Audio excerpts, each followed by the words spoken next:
10 أيام بس والحكومة هتطلع تعلن عن صفقة رأس الحكمة اللي قلبت الدنيا. فهل فعلا هي دي الصفقة السحرية اللي هتوصل مصر لبر الأمان؟ ومين المحظوظ اللي إيده وقعت على أرض زي دي؟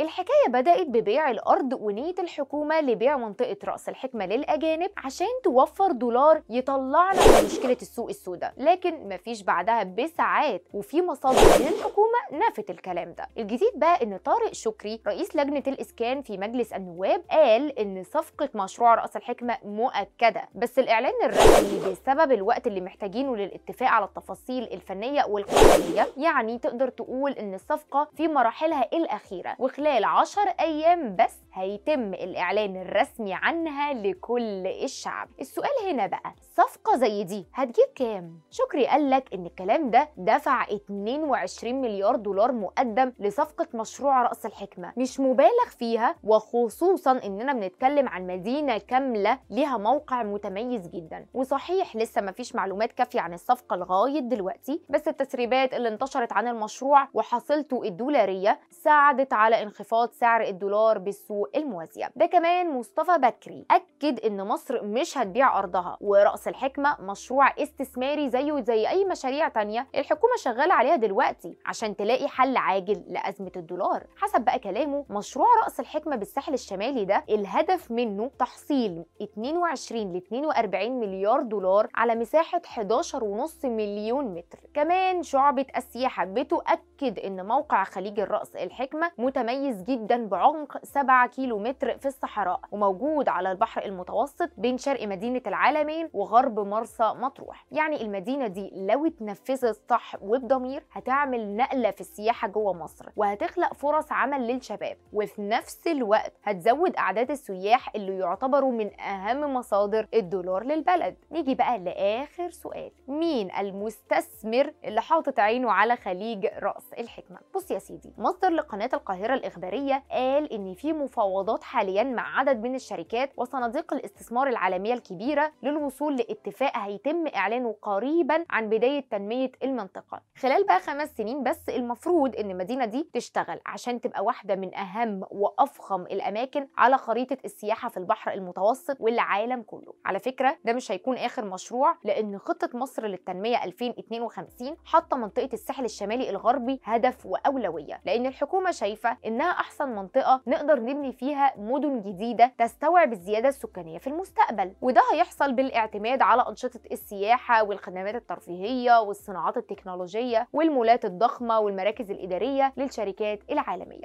عشان كده البداية كانت من مدينة العالمين الجديدة، ودلوقتي الدور على رأس الحكمة، بالإضافة لتطوير المدن القائمة زي مرسى مطروح والسلوم. طبعا من وقت الإعلان عن الصفقة المنتظرة دي وأخبار كتيرة طلعت تتكلم إن هياخدها رجل الأعمال الإماراتي محمد العبار، وخصوصا إن الراجل ده ليه مشاريع فعلا في الساحل الشمالي من خلال شركة الإدارة العقارية صاحبة مراسي وسول، والاتنين من أفخم القرى السياحية في مصر. بس طبعا لغاية دلوقتي مفيش معلومة رسمية تحسم هوية الفايز بالصفقة، وزي ما قال مصدر القاهرة الإخبارية في مفاوضات مع رجال أعمال أجانب وصناديق الاستثمارية كبيرة، وعموما كلها 10 أيام ونعرف مين المستثمرين.